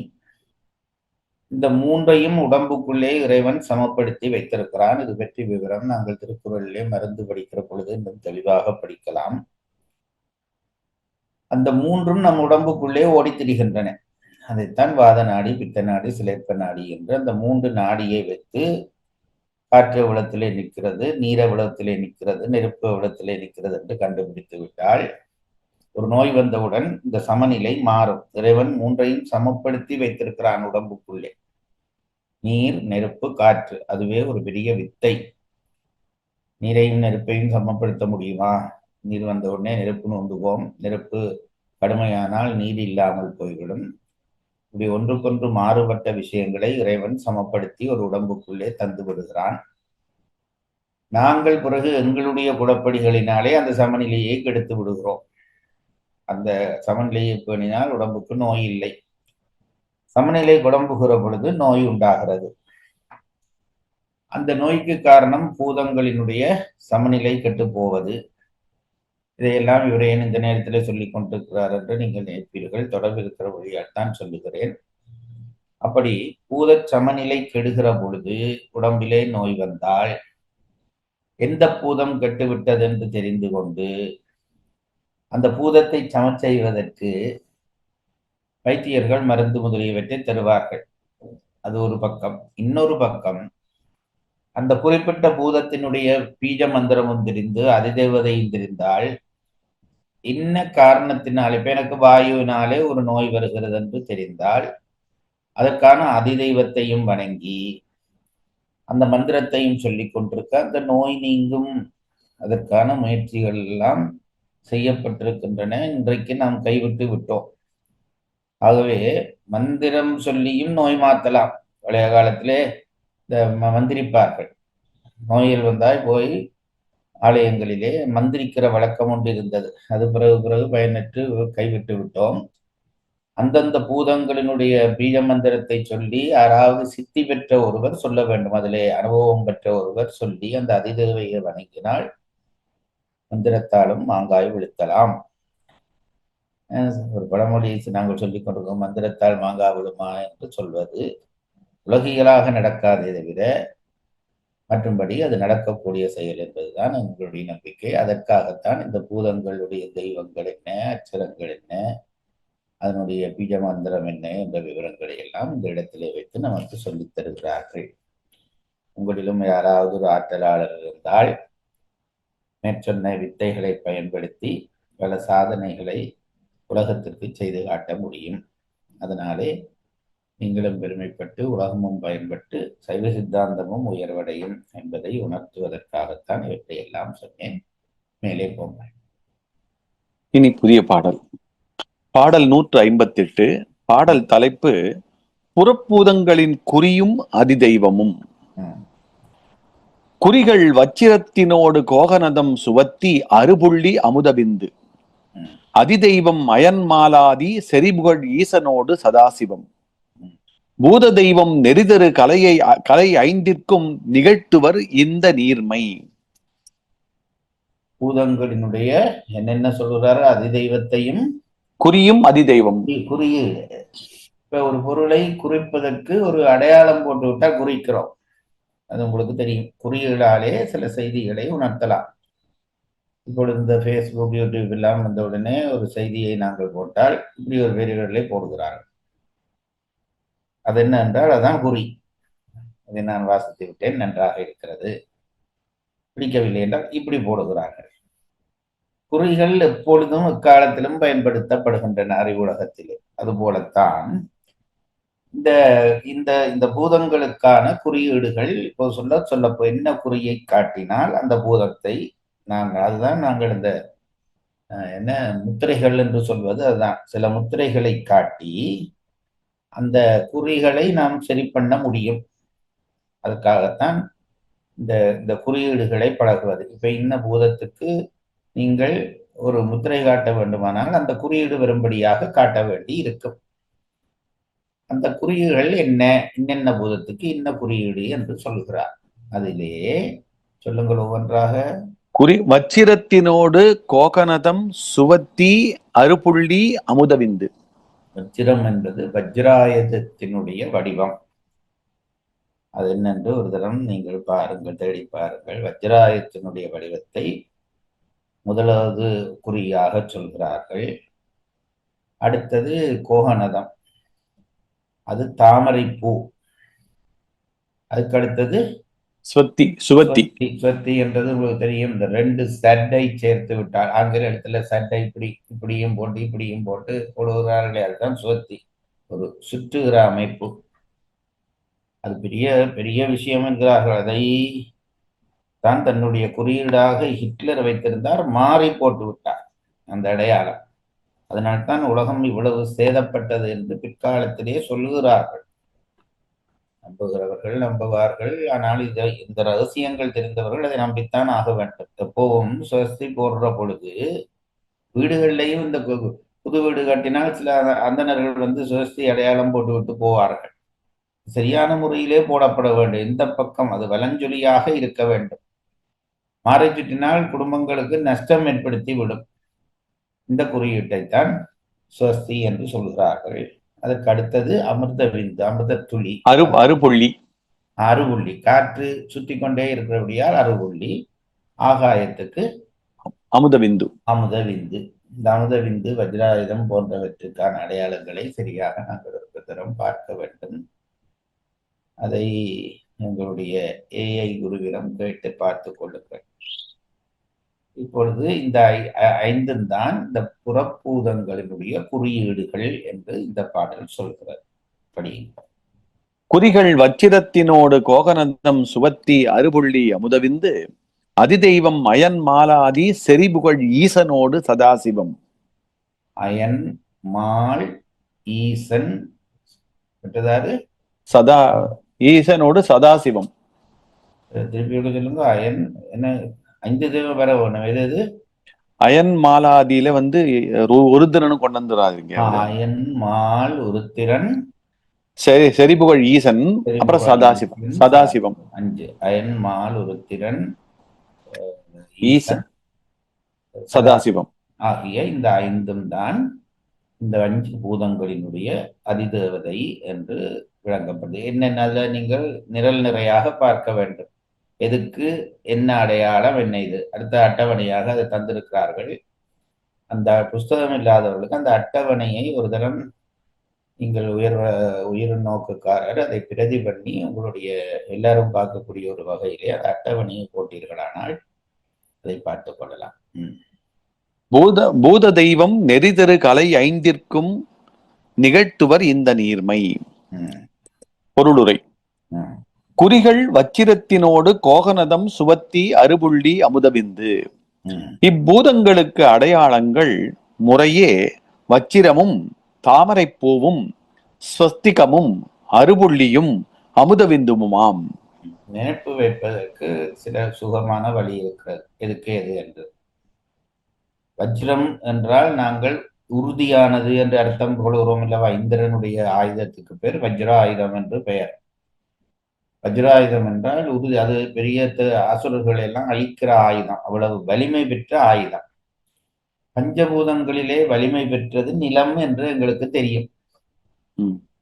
ஆகாயம் முழுதாக காட்சிக்கே வராத பூதம். அடுப்பது காற்று ஓரளவு உணரப்படுவது, நெருப்பு காணப்படுவது, நீர் சுவைக்கப்படுவது, நிலத்தான் உறுதிப்பட்டு நின்று உயிர்கள் வாழ இடந்தருகிறது. ஆகவே அந்த பூதங்களுக்குள்ளே உறுதி பெற்ற பூதம் என்பது நிலம். ஆகவே நிலத்துக்கான குறியீடு வஜ்ராயுதம். இந்த தொடர்பு படுத்துவதற்காக சொல்லுகிறேன். அப்ப அது வஜ்ரம் என்றால் உறுதியானது, நிலத்துக்கு அது பொருத்தம். அதற்கு அடுத்தது நீர். நீருக்கு என்ன சொல்லுகிறார்கள்? என்ன கோகனதம், தாமரைப்பூ. கோகனதம் என்றால் தாமரை. அது தொடர்பு படுத்தி நீரோடு தொடர்புபட்ட ஒன்று என்று நினைவில் வைத்திருப்பதற்கு சுகம். நீருக்கு குறியீடு தாமரைப்பூ. அடுத்தது அதுக்கு மேலே போனால் நெருப்பு. நெருப்புக்குத்தான் சுவஸ்தி, சுழன்று எரிகிறது என்று நினைப்பு வைத்துக் கொள்ளுங்கள். அந்த சுவஸ்தி அடையாளமே ஒரு சுழற்சி மாதிரியான ஒரு விஷயம்தானே. ஆகவே அதற்கு சுவஸ்தி. அதுதான் அந்த சுவஸ்தி அடையாளத்தை ரொம்ப கவனம். அது அக்கினி. அக்னியினுடைய வடிவம். சரியான முறையில சரியான முறையிலே போட்டால் பயன்படும். சமைச்சு சாப்பிட்டு குளிர் காய்ந்து நெருப்பிலே இருக்கலாம். அதே நெருப்பு எரித்து தள்ளி சாம்பலும் ஆக்கிவிடும். ஆகவே அது சரியான முறையிலே ஸ்வஸ்தி போட்டால் பயன் செய்யும். எதிரான முறையிலே போட்டால் ஹிட்லர் அதை போட்டுத்தான் உலகத்தின் பெரும்பகுதியை அழித்தார். ஆகவே நெருப்புக்கு அடையாளம் ஸ்வஸ்தி, அழிவுக்கு காரணமானது என்று நினைப்பு வைத்துக் கொள்ள முடியும். இல்லாட்டி ஒவ்வொன்றும் ஒவ்வொரு பூதத்துக்கு இது இது என்று மனதிலே வைத்திருக்கிறதுக்கு ஒரு தொடர்பு பட்டால் சுகமாக அதை செய்து கொள்ளலாம். அதுபோல காற்றுக்கு அறுபுள்ளி, காற்றுக்கு அறுபுள்ளி சுற்றுவது, காற்று சலிப்பதுதான் காற்றினுடைய இயல்பு என்று போன முறை படித்தோம். சலித்தான் எப்போவும் அசைந்து கொண்டிருக்கும். அறுபுள்ளியாக இருந்தால்தான் அது சுற்றுவதற்கு வசதி. ஆகாயத்திற்கு விந்து, அமிர்த விந்து என்று சொல்கிறார்கள். அதுதான் ஆகாயத்தினுடைய குறியீடு. இந்த ஐந்தும் தான் இந்த 5 பூதங்கள், புறப்பூதங்களுடைய குறியீடுகள். வஜ்ரம், இரண்டாவது கோக்கனதம், தாமரைப்பூ, மூன்றாவது ஸ்வஸ்தி, நாலாவது அறுபுள்ளி, ஐந்தாவது அமிர்த விந்து. இந்த 5 அடையாளத்தை நினைப்பு வைத்துக் கொள்ளும். அதிதெய்வம் அயன்மாலாதி செறிபுகழ் ஈசனோடு சதாசிவம். கீழே இருந்து போக வேணும். அயன் என்பது பிரம்மனுக்கு பெயர். பிரம்மன் தான் பூதம், இந்த பிருத்திவிக்கு கடவுள். அடுத்தது நீருக்கு விஷ்ணு, அவர் தண்ணியிலேயே இருக்கிறவர். அதுக்கு அடுத்தது ருத்திரன், நெருப்புக்கு அழிக்கிறவர். அதுக்கு மேலே மகேஸ்வரன். அதற்கு மேலே ஆகாயத்துக்கு சதாசிவமூர்த்தி. இந்த 5 பூதங்களுக்கும் 5 அதிதெய்வங்கள். பிரம்மாவும் விஷ்ணுவும் உருத்திரனும் மிக்க புகழினை உடைய மகேஸ்வரனும் சதாசிவமுமாம். அடுத்த ஒரு கேள்வி உங்களிடமிருந்து வரும். அது என்ன மிக்க புகழுடைய என்று போட்டார் என்றால் அது பற்றி நீங்களே சிந்தித்துக் கொள்ளுங்கள். பூத தெய்வம் இந்த நீர்மை. இப்பூதங்களின் அதிதெய்வங்களை இந்த முறையிலே நெறிதரு கலை 5ற்கும் நிகழ்த்துவர். மந்திரம் முதலிய அத்துவாக்களை அடக்கி நிற்கும் முறைமையுடைய நிவிர்த்தி முதலிய பஞ்ச கலைகளுக்கும் அதிதெய்வங்கள் என்று பெரியோர் கூறுவர்.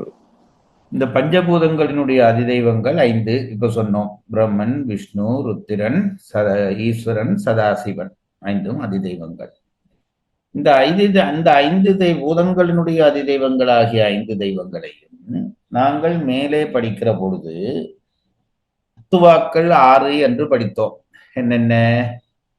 மந்திரம், கலை, புவனம், தத்துவம் 3, மந்திரம், பதம், வண்ணம் 3, சப்த பிரபஞ்சம். கலை என்ன? கலை, புவனம், தத்துவம். கலை, புவனம், தத்துவம் 3 என்ன? அர்த்த பிரபஞ்சங்கள். இந்த 6ஐயும் சேர்த்து அத்துவாக்கள் என்று சொல்லுகிற வழக்கம். இதிலே இந்த அத்துவாக்களை இயக்குவதற்கு கலைகள் என்று 5 கலைகள் இருக்கின்றன. நிவர்த்திகளை, பிரதிஷ்டைகளை, பிரதிஷ்டைகளை என்று 5 கலைகள் படித்தது உங்களுக்கு பெயர்களோடு ஞாபகம் இருக்கும். இந்த 5 கலைகளுக்கும் அதிதெய்வங்களாகவும் இந்த 5 பேர் தான் கொள்ளப்படுகிறார்கள். எந்த 5 பேர்? பூதங்களுக்கு 5 புறப்பூதங்களுக்கு அதிதெய்வங்களாக இருக்கக்கூடிய 5 தான் மேலே சொல்லப்பட்டதாகிய அந்த கலைகள் 5க்குமான அதிதெய்வங்களாகவும் சொல்லப்படுகிறது என்கிறது இந்த பாடல். இப்பூதங்களின் அதிதெய்வங்களை இந்த முறையிலே மந்திரம் முதலிய அத்துவாக்களை அடக்கி நிற்கும் முறைமையை உடைய நிவிர்த்தி முதலிய பஞ்ச கலைகளுக்கும் அதிதெய்வங்கள் என்று பெரியோர் கூறுவர். குறிப்புரை ஒன்று தெரிந்து கொள்ள வேணும். இப்ப நாங்கள் விளங்கி கொண்டு போகிறோம். சித்தாந்தத்திலே விளங்காத விஷயத்தையும் நாங்கள் விளங்கி கொண்டு போவதாக கடக்கிறோம். அப்ப எந்த இடம் எங்களுக்கு பூர்ணமாக விளங்கவில்லை என்பது தெரிந்து கொண்டுதான் நாங்கள் அதை கடந்து போக வேண்டும். அதிலே எங்களுக்கு இந்த அத்துவாக்கள் விஷயங்களிலே அத்துவா 6, அதாவது சப்த பிரபஞ்சம் 3, அர்த்த பிரபஞ்சம் 3, 6 விளங்கி இருக்கிறோம். அதை இயக்குவது கலைகள் என்று படிக்கிறோம். பஞ்ச கலைகள். என்ன பிரதிஷ்டா? அது என்ன கலை சொல்லுவீங்களா யாராவது? சாந்தி நிவேத கலை. என்னது? அதிதி என்ன? நிவிர்த்தி நிவிர்த்தி பிரதிஷ்டை, பிரதிஷ்டை, வித்யா, சாந்திகளை, சாந்திகளை, சாந்தி அதீத கலை. சாந்திகளை, சாந்தி அதீத கலை என்று 5 கலைகள். இந்த 5 கலைகள் ஊடாகத்தான் அந்த 5 கலைகள்லையும் தேவதைகள் தங்கி இருக்கிறார்கள். ரோயத்ரி அப்படி பெயர்கள் எல்லாம் படித்தது ஞாபகம் இருக்கும். நல்ல சித்தாந்த புலமை பெற வேணுமென்றால் இதெல்லாம் மனதிலே வைத்துக் கொள்ளுங்கள். சித்தாந்தத்தினாலே முத்தி பெறுவதென்று ஒரு பயன் இருக்கிறது, புலமை பெறுவதென்று ஒரு பயன் இருக்கிறது. புலமை பெற விரும்புகிறவர்களுக்கு இதெல்லாம் தெரிந்திருக்க வேண்டும். முத்தி பெறுவதற்கு தெரிய தேவையில்லை, அது தானாக வேலை செய்து எங்களை கொண்டு போகும். ஆகவே இந்த இந்த தேவதைகள் இந்த 5 கலைகளுக்கும் உரிய 5 கலைகள் பற்றியும் அதற்குரிய தேவதைகள் பற்றியெல்லாம் மேலோட்டமாக படித்திருக்கிறோமே தவிர இன்னும் நாங்கள் பூரணமாக விளங்கவில்லை என்பதை விளங்கிக் கொண்டுதான் நாங்கள் மேல் நகர வேண்டும். இப்ப எங்களுக்கு உடனே பஞ்சகலைகள் தான் இந்த அத்துவாக்களை இயக்குகின்றன. இந்த பஞ்சகலைகளுக்கு அதி தெய்வங்கள் இவ்வளவும் விளங்கியாச்சு. பஞ்சகலைகள் பற்றி பின்னாலே இன்னும் தெளிவாக சொல்வார்கள், அப்பொழுது அதை விளங்கலாம். இப்பொழுது பஞ்சகலைகள் அத்துவாக்களை இயக்குகிற சக்திகள் என்பதை மட்டும் தெரிந்து கொண்டு நாங்கள் மேலே போக வேண்டும். படியுங்கள். குறிப்புரை. குறிகள் என்றால் அடையாளங்கள். வஜ்ரம் வஜ்ராயுதம், கோகனதம் தாமரைப்பூ, ஸ்வத்தி இருதலை மேழி. ஸ்வத்திகம் என்பது சுவத்தி என நின்றது. உங்களுடைய ஏஐயிலே அதில் இந்த மேளி என்ற சொல்லுக்கு என்ன அர்த்தம் பிறகு பாருங்க. கலப்பைங்க, கலப்பை. சரி சரி, பழைய தமிழ்ல கலப்பை. இப்படித்தானே இருக்கும். கலப்பை ஒன்று, பிறகு நீளமான ஒன்று, பிறகு குத்துற ஒன்று. சரி, 2 கலப்பை உள்டா மாத்தி வச்சா சரி. பொழிப்புரை. இப்ப இந்த காலத்துல சொல்லுன்னா 2 Z ஆங்கில எழுத்து Z 2 திருப்பி போட்டு விட்டால் அதுவே வந்துவிடும். பொழிப்புரை. பிருத்திவிக்கு அடையாளம் வஜ்ரம், அதிதெய்வம் பிரம்மா. அப்புவிற்கு அடையாளம் தாமரைப்பூ, அதிதெய்வம் விட்டுணு. தேயுவிற்கு அடையாளம் சொத்திகம், அதிதெய்வம் உருத்திரன். வாயுவிற்கு அடையாளம் அருபுள்ளி, அதிதெய்வம் மகேஸ்வரன். ஆகாயத்திற்கு அடையாளம் அமிர்தபிந்து, அதிதெய்வம் சதாசிவம். நிவிர்த்தி முதலிய பஞ்ச கலைகளுக்கும் முறையே பிரம்மா முதலியோர் அதிதெய்வங்களாம். இதிலே ஒன்று தெரிந்து கொள்ளுங்கள். நாங்கள் இதெல்லாம் சும்மா சில பேர் என்னென்னா இது ஒரு பாடமாக்கி போட்டு போறது. பஞ்சபூதங்கள், பஞ்சபூதத்துக்கு அதிதெய்வங்கள், பஞ்சபூதத்துக்கு குறியீடுகள், பஞ்சத்துக்கு என்ன இதெல்லாம் வேலையத்து போய் சும்மா ஒரு பேர் வைக்கும் பஞ்சபூதங்கள் சொன்னா போதாதா என்றால் இது நாம் செயற்படுத்தக்கூடிய பல விஷயங்கள். இது முழுக்க விஞ்ஞானத்துக்கு பயன்படுத்த வேண்டிய விடயங்கள். விஞ்ஞானத்துக்கு என்றால் இதை வைத்து விஞ்ஞானம் என்ன செய்வதென்றால் பொருளாராய்ச்சியிலே நிற்கிறது. அதை கடந்து சூக்குமத்துக்கு போவதிலே ரொம்ப பலகீனமாகத்தான் நிற்கிறது. இவர்கள் சூக்குமத்துக்கு போய் அதனுடைய வடிவு, அது அசைவு, அதிதெய்வம், பீஜமந்திரம் எல்லாம் இனங்கண்டு சொல்லுகிறார்கள். இதை வைத்துக்கொண்டு நாங்கள் பஞ்சபூத ஆட்சி செய்ய முடியும். அதுக்கு பயன்படுத்த வேண்டும். இதை அறிவுபூர்வமாக சித்தாந்தம் படிக்க போகிறவர்கள் இதை படித்து விஞ்ஞான உலகத்துக்கு இப்படி எல்லாம் இருக்கிறது, இப்படி இனங்கண்டு வைத்திருக்கிறார்கள், இதை எப்படி செயல்படுத்தினால் என்னென்ன செயற்படுத்த முடியும் என்பதை உலகியலாக பயன்படுத்தலாம். ஆனால் அது இதனுடைய நோக்கம் அல்ல, இதனுடைய உண்மை தெரிவதற்காக சொல்லுகிறேன். சித்தாந்தம் படிக்கிறவர்கள் சும்மா இது ஒரு பாடமாக்கி எனக்கு தெரியும் என்று சொல்வதிலே ஒன்றுமில்லை. இது ஏன் சொல்லப்பட்டது என்பதை தெரிந்து கொண்டு அதனுடைய பயனை உலகுக்கு கொடுக்க முடிந்தால் நல்லது. இந்த பொழிப்புரைக்கு தாண்டி தாங்க அந்த அட்டவணை மாதிரி கொடுத்திருக்காங்க. புறபூதங்களுக்குரிய குணம் முதலியவற்றின் அட்டவணை அப்படின்னு கொடுத்திருக்கதை ஒழுங்குபடுத்தி ஒரு அட்டவணையாக தந்திருக்கிறார்கள். புதுசா ஒன்றும் இல்லை. இன்ன பூதம், இன்ன தெய்வம், இன்ன குறியீடு, இன்ன பீஜமந்திரம், இன்ன அதிதெய்வம், இதை வரிசைப்படுத்தி தந்திருக்கிறார்கள். உங்களுக்கு இந்த வகுப்பு முடிய அதை போடுவார்கள். அதை படம் எடுத்து போட்டிருங்க. அதை எல்லாரும் அதை பார்க்கட்டும். சுகமாக ஒரே பார்வையிலே எல்லாவற்றையும் பார்ப்பதற்கு அதை அட்டவணையாக்கி தந்திருக்கிறார்கள்.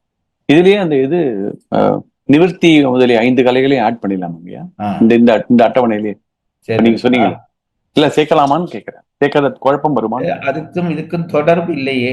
அதாவது இங்கே நாங்க படித்த இந்த அதிதெய்வங்கள் தான் கலைகளுக்கும் அதிதெய்வம் என்று தெரிந்து கொள்கிறோமே தவிர இந்த இடத்திலே அது ஏன்னா நாங்கள் கலைகள் படிக்கிற பொழுது அது பற்றிய விவரம் அங்கே படிக்கிற பொழுதுதான் அது வருவது பொருத்தமாக இருக்கு.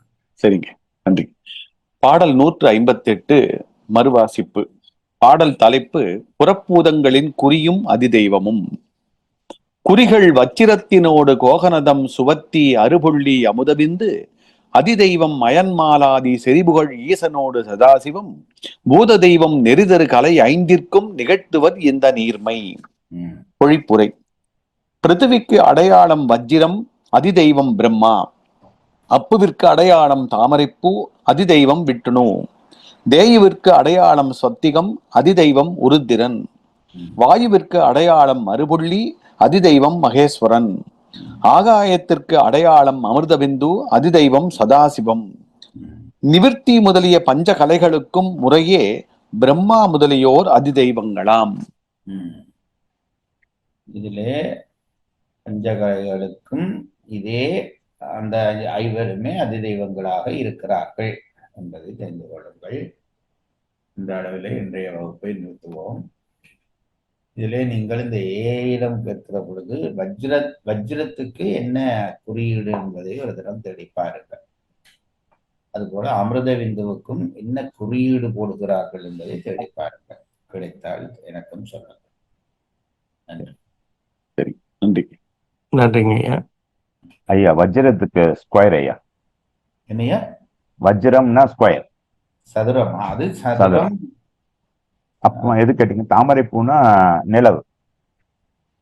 அது அது இல்ல இல்ல இல்ல, நீங்க சொல்றது சரி. நீங்க சொல்றது முதல் சொன்ன அந்த குறியீடுகள் சொல்றீர்கள், துறை அதெல்லாம். அதிலே வஜ்ரம்டா போட்டிருக்குது, எனக்கு தெரியல. நீங்க எந்த இடத்துல அது வருது சொல்லுங்க. இப்ப இந்த பின்னாடி டேபிள் போட்டிருக்கீங்க இல்லையா, அந்த டேபிள்ல வந்து பிருத்வி, அதுக்கு வந்து குறியீடு வஜ்ரம் போட்டிருக்கீங்க இல்லையா, அந்த வஜ்ரம் அப்படின்னா அது ஸ்கொயர்னு. அணுக்களினுடைய வடிவுதான் அதனுடைய குறியீடா? அணுக்களுடைய வடிவு படித்தோம். ஒன்றுக்கு நாற்கோணம், நாற்கோணம், இருகோணம்லாம் படித்தோம். கோணம் என்று அதையேதான் குறியீடா சொல்கிறார்களா? இல்லையா? இல்ல இல்ல. அது நீங்கள் சொன்னது குறியீடை தவிர அணுக்களுடைய வடிவம் வடிவு. ஓ, குறியீடு வஜ்ரத்துக்கான குறியீடு இருங்க சரி சொல்றேன். வஜ்ரம் வந்து ரெண்டு பக்கம் கூர்மையா இருக்குங்கய்யா. ரெண்டு பக்கம் கூர்மை, நடுவுல அப்படியே ஒல்லியா இருக்கும். அதுதான் வஜ்ராயுதம். வஜ்ராயுதம் இந்த கண்ணகியோட எடைக்கு இளங்கோ சொல்லுவார், அந்த இதை வஜ்ராயுதம் மாதிரி இருந்ததுன்னு சொல்லுவாரு. எடை வந்து மெலிசா இருக்கணும், ரெண்டு பக்கமும் கூர்மையா இருக்கும் அப்படிங்கறது. ஐயா வஜ்ரத்துக்கு வந்து நாங்க வந்து மின்னல் யோகா சொல்லி கொடுக்கும்போது வந்து அதுல மின்னல்ங்கிறதையும் அதுக்கு வஜ்ரத்துக்கு ஈக்குவலா சொல்லுவோம் ஐயா. வஜ்ரத்துக்கு மின்னல், தண்டர் போல்ட்ன்னுவாங்கய்யா. மின்னல்னு ஒண்ணு இருக்குயா. இன்னொன்னு வந்து அந்த கதையில வந்து இந்திரனோட கதையில வந்து மரிச்சிங்கிற ஒரு முனிவரோட முதுகெலும்பு தான் ஐயா வஜ்ர ஆயுதமா மாறுது. அப்ப அதை வந்து வஜ்ரம்ங்கிறது நான் அந்த முதுகெலும்புன்னு சொல்றேன். நீங்கள் சொல்வது வஜ்ராயுதம் பற்றிய செய்திகள். அது தசீசி முனிவருடைய முதுகெலும்பு தான் வஜ்ரமானது. நான் கேட்பது அந்த வஜ்ராயுதத்தினுடைய வடிவம். வஜ்ரம் ஐயா அதுக்கு வந்து ரெண்டு சொல்லலாம் ஐயா. ஒண்ணு வந்து மின்னல், அந்த மின்னலோட என்ன வடிவம்? மின்னலுக்கு வடிவம் உண்டா? அந்த எலக்ட்ரிசிட்டி கரண்ட்டை நம்ம காமிக்கிற போது ஒரு இந்த ஜெட் மாதிரியே கண்டினியூஸா போட்டு காமிப்போம் ஐயா. இந்த எலக்ட்ரிசிட்டி கரண்ட் பாஸ் ஆகுதுன்னு காமிக்கிறதுக்கு நம்ம அந்த ஜெட்டோட கண்டினியூட்டி காமிப்போம். அதை வந்து நம்ம மின்னலுக்கு இது இருக்கியா. இன்னொன்னு வந்து வஜ்ரத்துக்கு வந்து டைமண்ட்னு ஒரு அர்த்தம் இருக்கியா. அதாவது என்னன்னா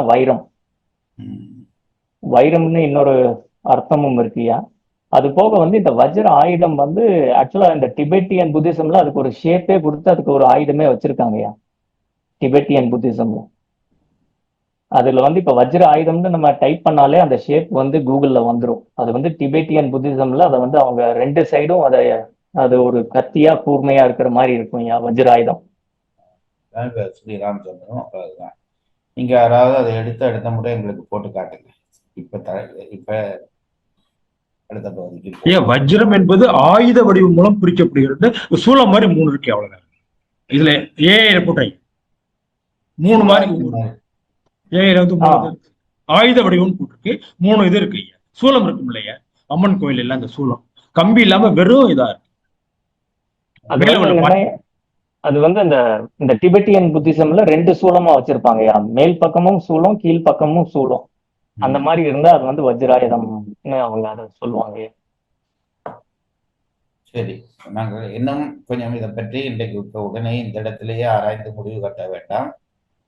நேரம் எடுக்கிறவர்கள் வீட்டில் போய் இதெல்லாம் தேடி கேடி எனக்கு சரியான சித்தாந்தத்திலே சொல்லுகிறதாகிய அந்த வஜ்ரம் என்ற குறியீடு என்ன என்பதை கற்றுத் தருவீர்களாக. மேலே போகலாம். சரி ஐயா, முதல் கேள்வி வர்றதுக்கு முன்னாடி இப்போ இந்த பஞ்சபூதங்களுக்கு வந்து தமிழ்நாட்டுல 5 தலங்கள் சொல்றாங்க. ஆமா. நீர், நிலம், காற்று, நெருப்பு, ஆகாயத்துக்கு காஞ்சிபுரம், திருவானைக்கோவில், திருவண்ணாமலை, சிதம்பரம், இப்படி இந்த அதிதெய்வங்களையும் இந்த தலங்களையும் எப்படி பொருத்தி பார்க்கணுங்க? அது சிந்திக்க வேணும், என்னாலே உடனே சொல்ல முடியவில்லை. ஆகாய பூத தலமாக அதை வெளியை வணங்குகிறது. வந்துட்டு வெளியை வணங்குகிற முறை. நீர்த்தலத்திலே லிங்கத்தையே தண்ணிக்குள்ளே வைத்திருக்கிறார்கள். திருவானைக்காவல் அப்படிதான் இருக்கும் முறை. திருவண்ணாமலை தான் அக்னி ஸ்தலமாக போற்றப்படுகிறது. அங்கே நெருப்பு குறியீடு வைத்திருக்கிறார்கள். மற்றது என்னது, நிலத்துக்கும் காஞ்சிபுரம், நிலத்துக்கு ஏகாம்பரேஸ்வரர். பஞ்சபூதங்களை குறிக்கிற வகையிலே அந்த கோயில் லிங்கங்கள் அமைக்கப்பட்டிருக்கலாம் என்று நினைக்கிறேன். எனக்கு தெரியாமல் உறுதிபட சொல்ல விருப்பமில்லை. நீங்களும் அதை பற்றி ஆராய்ந்து பாருங்கள்,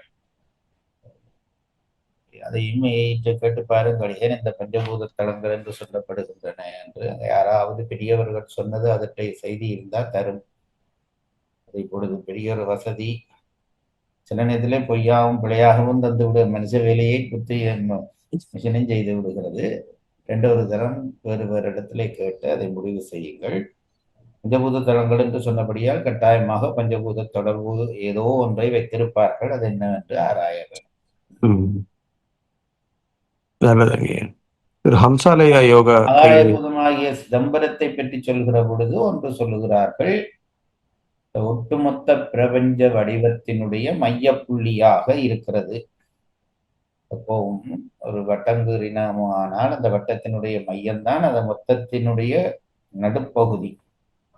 அது மாதிரி ஆகாயத்தினுடைய நடுப்பகுதியாக இருக்கிற இடத்திலே தான் இந்த சிதம்பரம் அமைந்திருக்கிறது.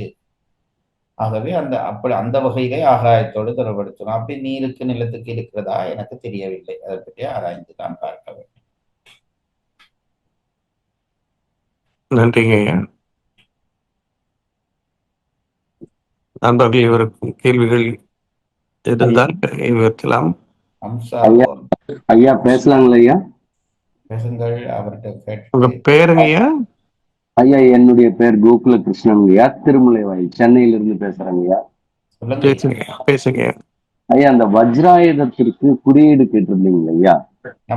ஆசிவகம் சொல்லிட்டு அழியா சின்னங்கள்ன்ற ஒரு புத்தகத்துல ஐயா ஏற்கனவே ஒரு ஐயா சொன்னார் பார்த்தீங்களா, மேல ஒரு 3 கருவி சூலம் மாதிரி, மேல ஒரு சூலம் கீழ்ப்புறமாக இருக்கிற மாதிரி ஒரு சூலம் சொல்லிட்டு சொல்லியிருந்தாருங்க ஐயா. அதுதான் வஜ்ராயுதம் சொல்லிட்டு சொல்றாங்க. ஆசிவகத்தின் அழியா சின்னங்கள்ன்ற புத்தகம் என்னிடம் இருக்கிறது. அந்த புத்தகத்திலிருந்து நான் போட்டோ எடுத்து உங்களுக்கு அனுப்பி வைக்கிறேங்க. அது எப்படி இருக்குன்னா, சூலத்துடைய தலைப்பகுதி மட்டும் மேலும் நேராகவும் தலைகீழாகவும் தலைகீழாகவும் இருக்கு. போட்டோ நான் இப்பயே காமிக்கிறேன் ஐயா. அது இப்ப நெட்ல எடுத்து வச்சிருக்கேன். போட்டோ வேணா இப்ப காமிக்கிறேன், எப்படி இருக்குன்னு. காமிட்டீங்களா ஐயா? ஒரு நிமிஷம். ரிக்வெஸ்ட், ஷேர் ரிக்வெஸ்ட் தரணும் அட்மின்.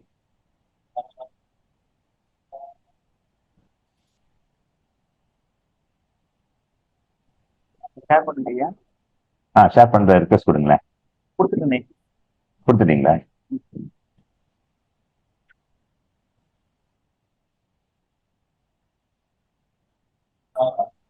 ஓ தெரியுதா? ஸ்ரீராமுக்கு நான் வாட்ஸ்அப்ல அனுப்பிச்சிருக்கேன். ஷேர் ஆப்ஷன் வந்து நீங்கள் நேரம் எடுக்க மாட்டா அடுத்த வகுப்பிலும் காட்டலாம், ஒன்றும் பிரச்சனை இது இல்லை. இருக்குங்க. ம், இது இருக்கு. சரி. அடுத்து இதாங்க ஐயா.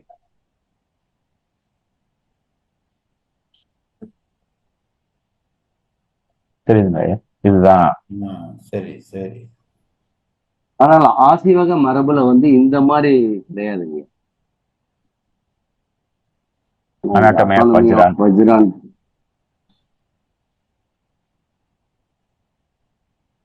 இப்படிதான்.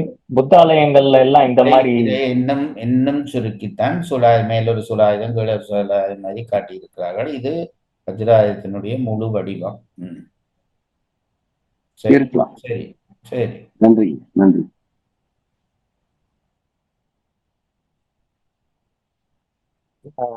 ஐயா வணக்கம் ஐயா. ஐயாவின் திருவடிக்கு வணக்கம். சொல்லுங்க. ஐயா இன்னைக்கு நம்ம போன வாரமே நம்ம படிச்சோம் ஐயா, அந்த பூதங்களும் பூதங்களுடைய நிறமும் படிச்சோம். அதுல வந்து நீருக்கு வந்து வெண்மைன்னு சொல்றாங்க. அந்த வெண்மைய வந்து நம்ம வெள்ளை கலர்னு எடுத்துக்கிறதா இல்ல வந்து அது டிரான்ஸ்பரண்ட்னு ஒரு கலர் இருக்கு இல்லையா, வெளிங்கிறது, அந்த கலர்னு எடுத்துக்கிறதுங்களா ஐயா? வெளியின்ற நிறம் ஆகாயத்துக்குத்தான். இதுக்கு வெண்மைன்னு தான் எடுக்க வேண்டும். வெண்மையினுடைய அதிநுட்ப நிலையிலே தான் இந்த நீர் நிறம் தோன்றுகிறது என்று நினைக்கிறேன்.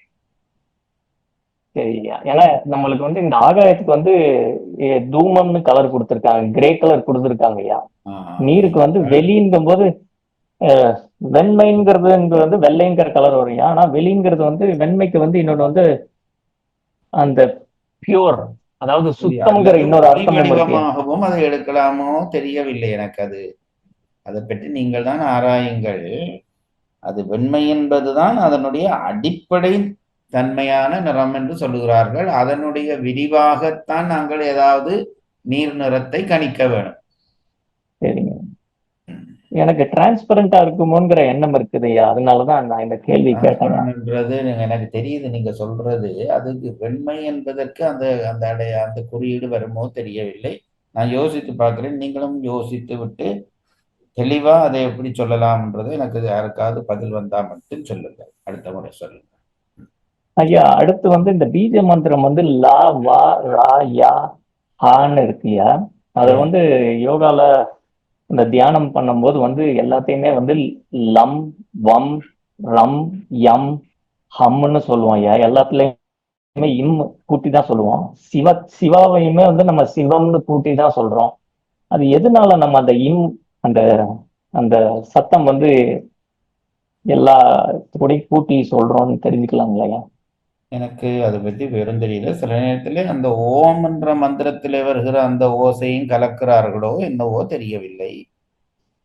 அதை பற்றி எனக்கு இப்ப உடன் பதில் சொல்லக்கூடியதாக தெரியவில்லை. தெரிகிற பொழுது சொல்லுகிறேன், நீங்களும் ஆராய்ந்து பாருங்க. சரிங்க. நன்றிங்க ஐயா. திரு ஹம்சாலயா யோகா அவர்கள் கைவிட்டு ஐயா இப்ப நான் கேட்டுட்டேன். நன்றி ஐயா. கடைசியா ஒரு கேள்வி வந்து அறுகோணம், அந்த 6 புள்ளிங்கிறத வந்து நம்ம அறுகோணத்துடைய 6 எண்டுன்னு கணிக்கலாம் ஐயா. 6 புள்ளி அப்படித்தான் நான் மனதுல நினைச்சிருக்கிறேன். அதனாலதான் அது இப்படி சுற்றக்கூடிய வசதியான தன்மை, காற்றுக்கு அந்த சுழன்று அடிக்கிற தன்மை இருக்கிறதை வைத்துக்கொண்டு அப்படி ஒரு கற்பனையிலே நானும் இருக்கிறேன். சரிங்க ஐயா. ஐயா அந்த அறுகோணம் வந்து அதுக்கு இன்னொன்று வந்து நம்ம அது வந்து 2 வகையும் யூஸ் பண்ணுவாங்க ஐயா. ஒண்ணு வந்து எக்ஸகன்னு சொல்லுவாங்க, அறுகோணத்துக்கு சயின்ஸ்ல எக்ஸகன்னு சொல்லுவாங்க ஐயா. இன்னொன்னு நம்ம தமிழ்ல வந்து அந்த முருகருக்கு போடுற வந்து மேல ஒரு முக்கோணம் கீழே ஒரு முக்கோணம், அந்த 2 வகையிலையும் அதை குறிப்பாங்க ஐயா. 2 ஒரு கிட்டத்தட்ட ஒரு நட்சத்திர வடிவு போல. ஆமாங்க ஐயா. ஆமாங்க. நன்றி ஐயா. நன்றிங்க. திரு லக்ஷ்மணன் அவர்கள். ஐயா வணக்கம் ஐயா. வணக்கம் ஐயா. 3 மலங்க கேள்விப்பட்டிருக்கோம். பஞ்ச மலங்கள்னு சொல்றாங்களே, பஞ்ச மலங்கள். பஞ்ச மலங்கள் 3 மலம் தான் நம்ம கேள்விப்படுறோம், 5 மலம். ஆமா ஆமா ஆமா. அதுக்கு பிறகு அது 2 சேர்த்து கொள்கிறார்கள். அது என்ன, எனக்கு அது உடனே ஞாபகத்துல வர இல்லை. 3 மலங்களுடைய விரிவு தான் 5 மலங்களாக சொல்கிறார். அது படித்திருக்கிறோம் நாங்கள், எனக்கு உடனே வரவில்லை. அடுத்த முறை சொல்றேன் உங்களுக்கு. நன்றி. வணக்கம். துரோதானமும் மாயேயத்தையும் சேர்த்திருவாங்க ஐயா. துரோதானத்தையும் மாயேயம். சரி, மாயேயம், துரோதானம், மாயேயம். சரி, நன்றி. சரி, மாயையினுடைய விரிவுதான் மாயேயம். துரோதானம் மலத்தினுடைய சக்தி இயக்குகிற சக்தி வடிவத்தை மாயே துரோதான சக்தி என்று சொல்வார்கள். நன்றி. நன்றி. கோவிந்தராஜன் அவர்கள் கை வைத்தார். வணக்கம் ஐயா. வணக்கம். நம்ம போன திருக்குறள் கிளாஸ்ல குறள் எண் 848 ஏவவும் செய்கலான் தான் தேரான் அவ்வுயிர் பாவும் போவும் அளவுமோர் நோய் அப்படின்ற அந்த குறளுக்கு விளக்க உரையில உயிர்தான் உணர்தற் தன்மை தாயிருந்தும் நின்ற யாக்கை வயத்தால் மருளல் தன்மை தாய் வேறுபடுதலின் அவ்வுயிர் என்றும் அதனில் நீங்கிய பொழுது அதற்கு 2 நாள் ஒன்று கூடுதலில் போமளவும் என்றும் குளமலை முதலிய பொறுக்கின்ற நிலத்திற்கு பாவ யாக்கை பெறும் பொறையாய் துன்பம் செய்தலின் ஓர் நோய் என்று கூறினார் அப்படின்னு சொல்லியிருக்கீங்க.